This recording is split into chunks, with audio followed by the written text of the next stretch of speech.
ഈ ഒരു ഡിസൈൻ ചെയ്യുമ്പോൾ ഒരുപാട് സന്തോഷം തോന്നിയിട്ടുണ്ടായിരുന്നു. എൻ്റെ ബെസ്റ്റ് ഫ്രണ്ടിന് വേണ്ടിയിട്ടാണ് ഇത് ചെയ്തുകൊണ്ടിരിക്കുന്നത്. കൃത്യമായിട്ടുള്ളൊരു കൺസെപ്റ്റ് അവൾക്ക് ഉണ്ടായിരുന്നു.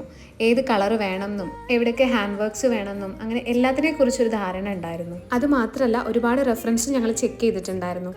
അങ്ങനെ 1-2 മാസത്തെ എഫേർട്ടിൻ്റെ റിസൾട്ടാണ് ഈ ഒരു ഡ്രസ്സ് എന്ന് പറയുന്നത്.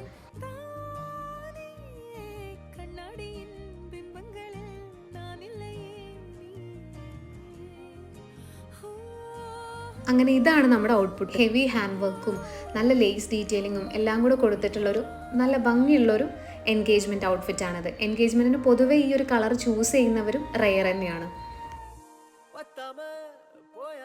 അവളുടെ ട്രയൽ സെക്ഷനാണ് ഈ കാണുന്നത്. അവൾക്ക് ഒത്തിരി ഇഷ്ടമായിട്ടുണ്ടായിരുന്നു. അത് കാണുമ്പോൾ എനിക്കും ഒരുപാട് സന്തോഷം തോന്നി. പിന്നീടുള്ള ഹണ്ട് എന്ന് പറയുന്നത് അതിന് വേണ്ട മാച്ചിങ് ആയിട്ടുള്ള ജ്വല്ലറിയും കാര്യങ്ങളൊക്കെ സെറ്റ് ചെയ്യാനായിരുന്നു.